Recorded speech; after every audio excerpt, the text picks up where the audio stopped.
नमस्कार मित्रांनो, जय जवाहर, जय आदिवासी, जय निसर्ग. तर मित्रांनो, आजच्या व्हिडिओमध्ये मी एक तुम्हाला चविष्ट रानमेवा दाखवणार आहे. खूप गोड आहे. तर बघू.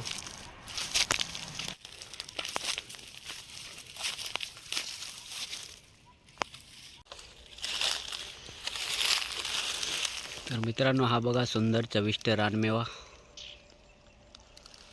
याला आमच्याकडे तोरण असे म्हणतात.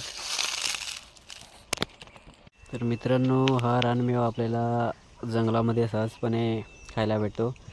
याला वेगवेगळी नावं आहेत. काही ठिकाणी आम्ही याला तोरण असे बोलतो. हे बघा किती सुंदर आहेत. हे सध्या कच्चे आहेत आणि वर पिकलेले आहेत. तुम्हाला काढून दाखवतो खाली.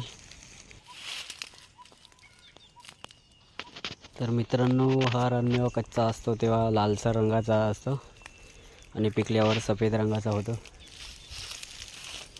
भरपूर सारे लागलेले आहेत इकडे. त्याचप्रमाणे याच्या झाडाला काटेसुद्धा असतात आणि हे पक्ष्यांचं खाद्यसुद्धा आहे.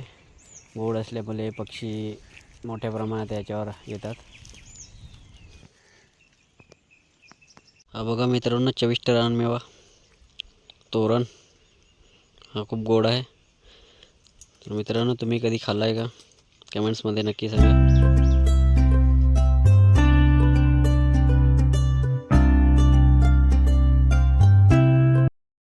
तर मित्रांनो, व्हिडिओ आवडला असेल तर नक्की लाईक सबस्क्राईब करा. भेटूया आपण पुढच्या व्हिडिओमध्ये.